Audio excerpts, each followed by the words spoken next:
Welcome to Hood Champion Boxing and Sports. In boxing, you find a way to win or you find a way to lose. Understand this with what's coming up with Ryan Garcia and Devin Haney. Now, for those of you out there who are Devin Haney fans, I am going to do a video about the boxer puncher. Because Devin Haney, he's a boxer and he has the kind of power to make you respect him. And we know that an effective boxer puncher can run circles around the guy who has the one-punch KO power. But when we talk about Ryan Garcia, I think people are forgetting just what he brings to the table. Now, I understand once you get up against different opposition, it's not so easy to get the KO and land a big shot. But the bottom line is Ryan Garcia, 24 wins, 20 knockouts. He has one loss to Gervonta Davis, 83% KO ratio, 71 inch reach, about 5'8", 5'9".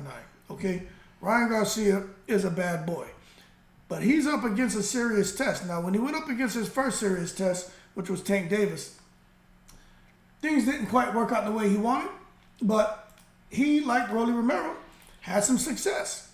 Matter of fact, Rolly hurt Tank, but Tank doesn't show it well. But when you see Tank go all the way across the ring and reset, he didn't like what he felt. But he's a smart fighter. When Ryan came in there, was giving Tank the business, Tank didn't like it. He had to reset. But you could tell Tank is used to being in rough fights because Tank's rough. Tank's physical. So it wasn't anything Tank hasn't dealt with before. But when the going got tough for Ryan Garcia, he throws the left hand. But Ryan didn't really like what they say, the dog, what's that shit they call it there, the Mayweather, the doghouse. I call it the mash-up crasher. Ryan didn't really like the mash-up crasher. That being said, when he got bing-binged, fight was over. But at the end of the day, it doesn't mean that Ryan Garcia can't compete with the elite, because he was competing. He was having great success because the right hand is something that Tank didn't expect. But when we talk about Ryan Garcia and one-punch KO power, does he have it? Yes, he has it. It doesn't matter what anyone thinks about Ryan Garcia, whether you like him or not. He has it. Now, when you say, I'm not going to give him credit for being a one-punch knockout artist because he doesn't hit people and just turn the lights out. He can, and he's done it before. Okay? So you can't just come out here and say that, because the one-punch KO power, there are a lot of fighters who have that. Now, when I was having these discussions at my son's flag football games today, somebody brought up Tyson Fury. Oh, Tyson Fury has one-punch KO power. I'm like, you know what? I don't know if I'm so sold on Tyson Fury having one-punch KO power. Okay? I will say that Tyson Fury can bing you and get the referee to jump in and stop the fight. But he did show a little bit of KO power against Dillian White. But then again, Dillian White, his chin isn't the best. Okay? But I don't know if I want to really give Fury that kind of credit for one-punch KO power. I know he's been training at the Crown Gym, bulking up, that 6'9" frame, and has become more vicious in his attacks. But what I will say is, if you look at his last few fights and outside of Ngannou and him getting stoppages, right? You got to look at the opponents. Now, I give him full credit for Deontay Wilder, but one-punch KO power, no. But he can hurt you, and hurt you badly with the shot, especially if your chin isn't the best. But then you talk about guys like Anthony Joshua. Y'all trying to tell me that Anthony Joshua doesn't have one-punch KO power? If he hits you, you're out of there. Same thing with Ryan Garcia. If he hits you, you're out of there. So you got to respect a guy like Anthony Joshua when he goes in the ring because of what he can do to you if he touches you. The thing is, he can do it with either hand. Ryan Garcia is more left hand. So with Anthony Joshua, you got a double barrel. Ryan Garcia is a single barrel. With Anthony Joshua, you may get somebody may have it on semi-automatic. AJ may have his on semi-automatic. Ryan Garcia's on full blast because Ryan Garcia is throwing crazy combinations with that speed. That being said, got to keep Ryan Garcia, right there in that conversation with a guy like AJ who can get you out of it with one shot. Gennady Golovkin. Ain't no doubt about that Golovkin can get you out of it with one shot. And Golovkin can get you out of it, man, to your head or to your body. Golovkin was an absolute beast, man. You know what I'm saying? He was sitting there racking up, wins, man. 23 fight KO streak. I don't care what you say. I don't see how anyone can try to discredit Gennady Golovkin. But to get 23 straight KOs, that's unheard of. But nonetheless, if Golovkin hits you, same thing with Ryan Garcia. So you got to keep running that category. When it comes to Ryan and Devin Haney, you got to think, what happens when the guy with the one-punch KO power touches Devin Haney? I'm not saying Devin isn't going to win the fight. I just think Ryan is going to touch him, and Devin's not going to like it. And Devin's going to lunge in to try to grab him, and Ryan's going to sit there and fight ferociously. And it's going to make Devin, dad, jump in the ring with them weird-ass sneakers he was wearing and that brouhaha they had yesterday, and end up having the fight called off because he ain't going to be able to stomach seeing the son get mashed up, crash up, and get clipped and bing-binged. Okay? Then you come after that and you talk about Jermell Charlo. Y'all can say what you want. Jermell Charlo, he has that power. One punch and can get you out of there.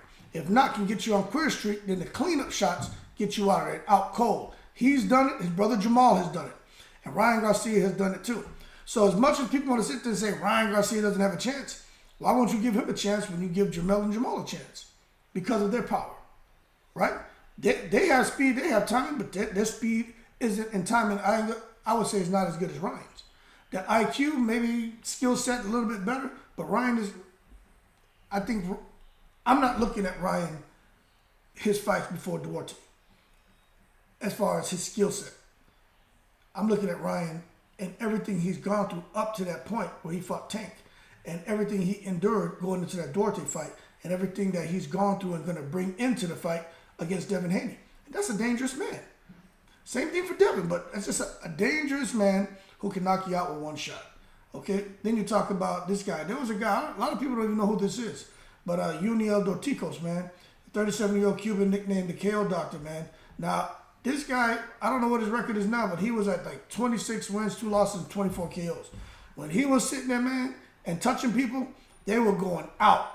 When you have that kind of knockout power, it doesn't matter who you're in the ring with, you got to sit there and favor them. If they're known for landing that shot, you got to sit there and give them a good chance. It's just like with old man Ismael Barroso. Rolly Romero tried to warn us. We took it as a joke.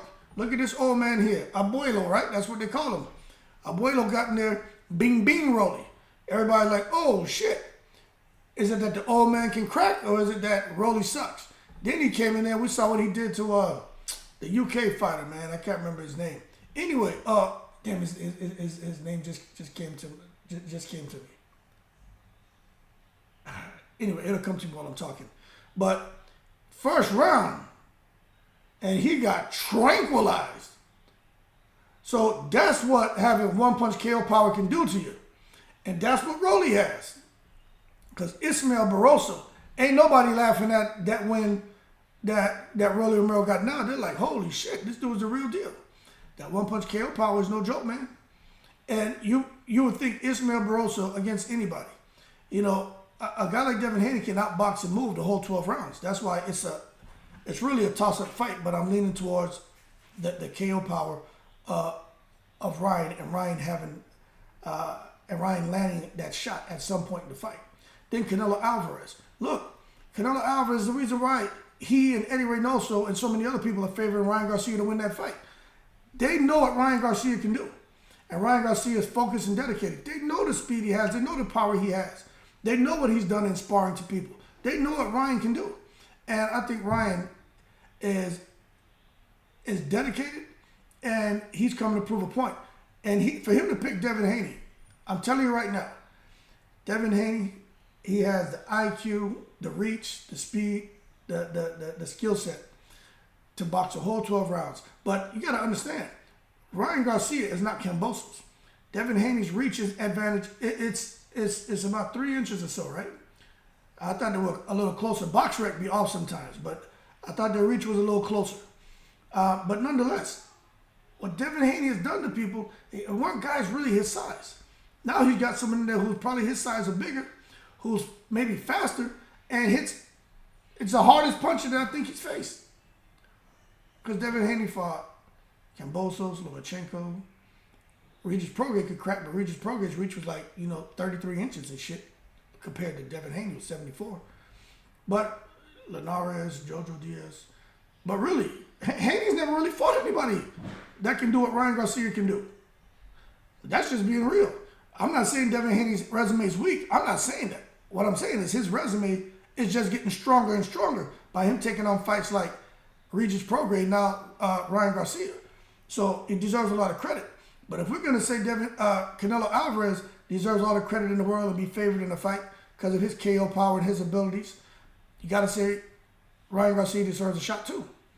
Now, don't get me wrong. Canelo's been consistent for a long time.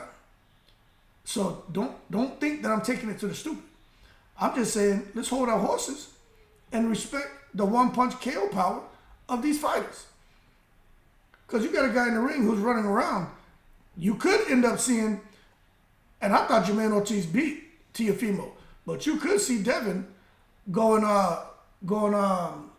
Shakir Stevenson, De Los Santos in there. And once he feel Ryan Garcia bing him, Devin Haney may get on his bike. He's not going to stand there and trade with Ryan Garcia. Could he do that in spurts and moments? Yeah, I think so. Could he land a counter and get a shot off? Yes. But the reward isn't worth the risk. Because Ryan, that left hand, I don't know if y'all saw Ryan Garcia hit Fortuna with that goddamn left hook. I didn't even see it. I did not see it. Everyone thought that's the phantom punch, the Muhammad Ali shot. That shit wasn't no phantom punch. That was the beam. Tranquilized Fortuna. Then you got Naoya Inoue. And look, there ain't no question about what this guy can do. Because he's committed, he's aggressive, and he's coming at you full steam ahead. Japanese power. And when Naoya Inoue hits you, he tranquilizes you. The same effect fighters have when Inoue hits them, that's the same effect fighters have when Ryan Garcia hits them. It hits them clean. It's the same shit.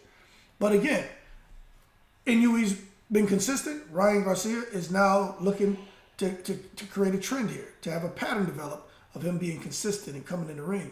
And not only looking to box and punch, but when the going gets tough, the left hand starts flying. And to get people out of there. Look, De La Hoya had one-punch KO power. What De La Hoya won fights off of what? Just that goddamn left hand. His right hand wasn't really doing too much. It was the left hand. Miguel Cotto won fights off of what? He could box. So could De La Hoya. But for the most part, it was the damn left hand. Because they're both naturally left-handed. Super strong. Caleb Plant. If he hits you with that left hand, you're in trouble. Okay, but he's more boxing. He ain't really trying to sit down and exchange. But Caleb Plant has proven something about that left hook. But Ryan Garcia is a real deal. So if we're going to talk about Naoya Inoue, the Oscar De La Hoyas, those other guys, man, talk about their talent and their freakish power. Because if they hit people, people react funny. You got to say that Ryan Garcia has the talent and freakish power too. He just needs to be more consistent. Then Artur Beterbiev, that's a whole nother ball of wax right there. I wouldn't compare nobody to Beterbiev, but we're talking about KO power. So you got to sit there and say that Ryan Garcia deserves to be put in the category with a guy like Beterbiev. Beterbiev has a 100% KO ratio, but when he gets in the ring, it's a different style of fighting than Ryan Garcia. He comes to annihilate you. It's ridiculous what Beterbiev does to opponents. Both hands are a problem. Ryan Garcia just has that one. But again, if Beterbiev hits you, you don't react right. Ryan Garcia, same thing. You're not going to react right. Then you go on beyond that. You're talking about Mauricio Lara. You can talk about Mike Tyson, Gervonta Davis, and then of course the guy who is probably the most ridiculous and flawed heavyweight who's out there as Deontay Wilder. But if he hits you with that useful equalizer, it is over, man. And he's, self-proclaimed to be the most powerful one-punch boxer in the history of boxing. And a lot of people would agree with that. I think so too. But what I will say is, although he looks unorthodox, although he looks sloppy at times, Ryan Garcia, looked better against Duarte. Sometimes he can look a little unorthodox, a little sloppy. At the end of the day, once they wind up those punches and they unleash it, your chin better not be in the way. So that being said, Ryan Garcia, one-punch KO power. He needs to be in the conversation with those great fighters that I just mentioned. And when it comes to Devin Haney, he's an amazing, amazing fighter. But I just don't know if he's going to be able to get through the whole 12 rounds without Ryan Garcia putting the social media influencer bing bing on him. That being said, y'all keep cool. Veterans, continents, breeze.